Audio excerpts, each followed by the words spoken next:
Good morning, everyone, and welcome. Taking my little walk.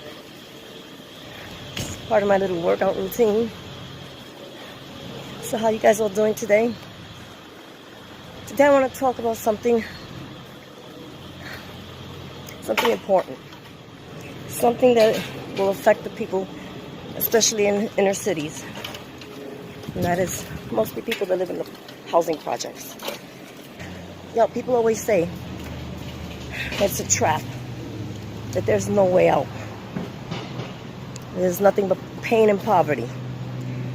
It's not true. No, it's not. I'm here to tell you. You probably say, oh, what would you know about it?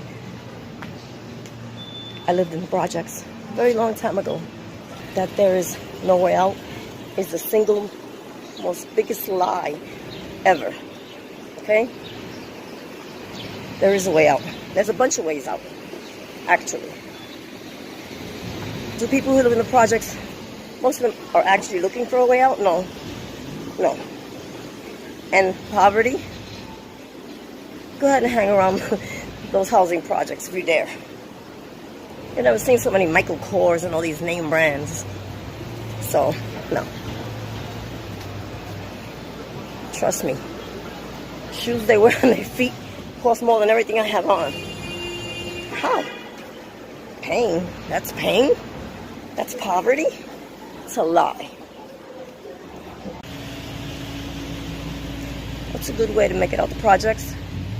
Mostly through education, to be honest. Or, yeah, just go to school. Stick it out. I mean, it's not so hard, but not all people in the projects are opposed to education. A large amount of them are. Won't go to school to save their life. Will make an appointment at the welfare office, but won't sign up to community college for classes or training or anything. They will not. No way. And that's what the problem is.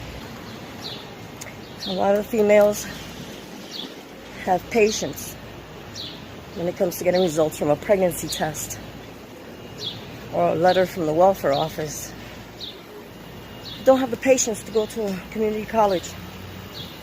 Sign up for classes, for free classes, by the way, for a GED, for a trade, some kind of training. They don't, not that same patience, not that kind of energy.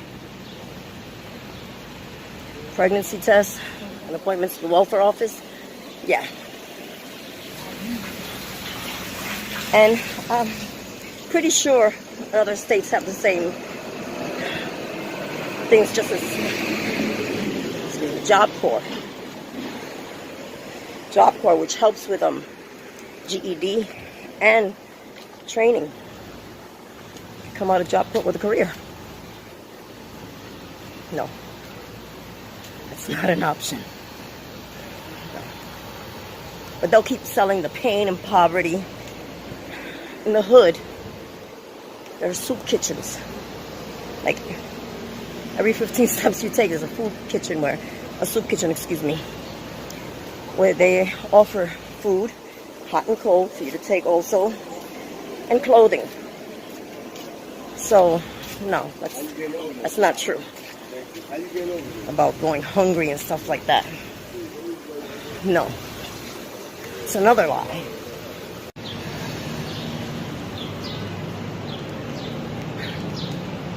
When I was in the projects, I don't know if there was Job Corps. I never had heard of it before. Maybe it did exist. But I already had my eye on what I wanted to do.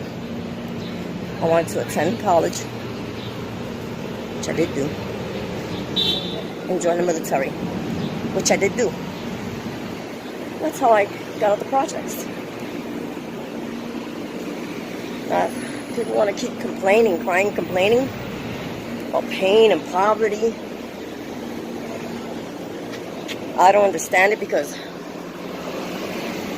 in the projects, guess what? You don't pay electricity. gas. You pay half of a rent. Minimal amount. Very minimal. You pay close to nothing as far as rent. But yeah. You have incinerators, which means you don't pay for garbage removal. No gas, no electricity. Besides paying a fraction of a rent. No electricity, no gas, no garbage removal. Getting free parking. Another big one. Anything that breaks down in their apartment, it's fixed for free. It's basically a sweet deal, huh? Not everyone that lives in the projects is proud of that fact.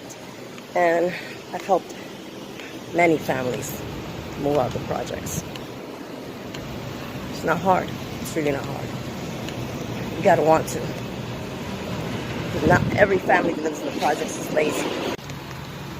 Yeah, you ever try to have a conversation with one of these young people who live in the projects? You have better luck understanding a toddler in a lot of cases. Education is a key factor. Or, excuse me, lack of, should I say. Lack of. Most important thing it appears to be to the young girls is how much they paid for their hair. It's outrageous. It really is. And the guys, their shoes. Priorities all over the place, except for on what's important. It's shameful. I'm telling you, it's quite shameful. So yeah, you try to have a conversation with one of these people who live in the projects. I'm not saying that all of them sound like toddlers when they speak, but just get ready. Some of them will try to sell this story about, I didn't have a father. Nor did I. I did not. I didn't have my mother. I was not raised by my parents. My biological parents. So much for that little excuse, huh? All I want to do is hang out, sell drugs, and dress up for each other. Well, I'm going to continue this vlog tomorrow because I'm tired and it's hot and I'm hungry. So, check you out tomorrow.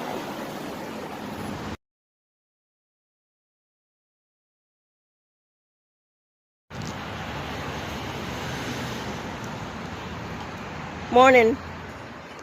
How you guys all doing? So yeah, we're gonna pick up where we left off yesterday. What were we talking about? Right, the housing projects.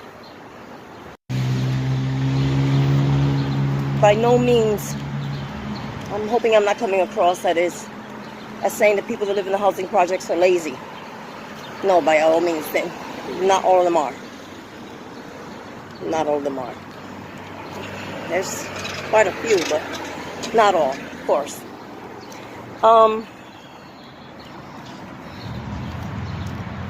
There's a large amount of people, big grouping, who I've been helping. And the majority of them are Puerto Rican and Mexican. Some of them don't know English, so yeah, I've been hooking them up with information, like the community college, Coastal's Community College. They offer ESL classes, English as a second language, for free. You don't have to have a GED or anything. So I've hooked up many families. Such a great feeling to help out. Sometimes I just gotta take them off because I keep sliding and it doesn't work out for me. I can still see it, just see blurry, but I'm fine. How did these people who speak mostly Spanish and very little English, how did they get into the housing projects? Well, come on, let's be realistic. There are translators, right? You have them in the welfare office, you have them everywhere. Anyways, so that's how, okay? And most of the workers are Spanish speaking anyways, so. But a lot of times, it's not laziness that keeps people in the projects. It's not laziness. Sometimes it's the language barrier, like not knowing English. But for a big part, it's education. Lack of education. So it's not always laziness. It's lack of education and, of course, language barriers. So it's not always the same thing. Or the same case. It's not always the same case. It depends. It varies. And a lot of the Mexican and Puerto Rican families that I've helped out with ESL classes, very grateful. Very grateful. God bless them. Very hardworking. Like, they don't sit around and wait for a check. These people go out every day and work. And I admire that. That's what's up. You don't just keep leaning on the government, on people like that. And you also have alcoholism, drug addiction, which to me is the same thing. Substance abuse. Yeah. And that's what you gotta ask yourself. If they're so poor, how can they afford name brand stuff and drugs? No. And again, this does not apply to everyone who lives in the projects. Because those Mexican families, you don't see name brand anything on them. And they work hard and they work every day. So, but yeah. Alcoholism. Substance abuse. To me, drugs and alcohol, it's a substance, it's addicting, so I put it in the same category. Again, if you can afford luxury stuff, iPhones and stuff, I can't afford that. And to drink that, they call that Bustier, Hennessy, whatever. You know, those, and the drugs. How? Of course, you're not paying any bills. Maybe just your phone bill. You're paying nothing for rent. Yet to nothing. It's shameful. It's embarrassing. But like I said, it's not just laziness. It's laziness. It's language barrier. It's substance abuse. And lack of education. Those are 4 things that I can think of at the top of my head that'll keep a person from being independent. Yeah, it's just a little blurry, but I'm okay. Anyways, yeah. Picked up the things I need to pick up, and I'm back on topic. Yeah, so, you know, it's not one set thing that sets people back from making it out to projects. It's various reasons. But I've been helping. Well, I have helped out many Latin families with the language situation. Like getting into ESL. Hey, free classes? Why not, right? That's right. And a couple of them managed to get jobs right there at the college. So look at that. That's what's up. That's how you help people. Not just talk about, oh, pain and poverty, pain and poverty. Just repeating that, like, what does that mean? It makes no sense. Will you come up with a solution? Of course not. Leave that to people with a working mind, right? If there's anything in specific that you'd like to know about the housing projects, like let's say you heard something and you just have a question you want to ask, let me know. You can let me know, especially if you're from the New York area, if you would like information on Job Corps or community college, even if it's just to take a a free course in ESL, English as a second language. Because I'd be happy to help with that. Yeah. Or other avenues, such as in the military. It's not impossible. People, I don't understand what they get out of that. Lying so blatantly like that. It's not right. Another thing people lean on, being sexually abused when they were children. It happens a lot in the housing projects. When the housing projects first opened up, it wasn't like that. Those immigrants, like mostly Irish, Italian, people like that, working class people. And they took it for what it was. They took the help, saved up money, and they left. That hasn't been the case in many years. Yeah. So yeah, you know, everything else is excuses, you know. Oh, I didn't have my father. Neither did I. I didn't even have my mother. Oh, I was sexually abused. So was I. That's for another video. So was I. You know, just pain and poverty. It sounds like a big pity party. I'm sorry. You have to move. You have to push forward. You have to. Come on, I'm a female. I stand at 5 foot nothing. And when I got out the projects, I weighed less than 100 pounds. Okay? And you mean to tell me that someone who stood at not even 5 feet tall, less than 98 pounds, made it out and you couldn't? And a lot of these people claim to be gangbangers and all that. Just making excuses. They like living off the state, getting handouts, poisoning their own people with drugs. They're robbing their own. I mean, you shouldn't rob anyone. Not your own people, not any people. So I don't know why people say that. Oh, you're killing your own, you're selling drugs to your own. No, you shouldn't sell drugs to anyone. You shouldn't kill anyone. Really. But anyways, yeah. As I stated, some people, the big factor, to be honest, besides the language barrier, even greater than that, is education. If you ever try to have a conversation with these so-called gangbangers, these guys from the hood, I'm telling you, if you don't walk away with a headache, it'd be a miracle. You get more productive conversation out of a toddler, to be honest. Like, you can tell the lack of education and pronunciation, the usage of words. Words mean something, you know? It just, not in the hood it doesn't. Because vocabularies are very limited. Very limited.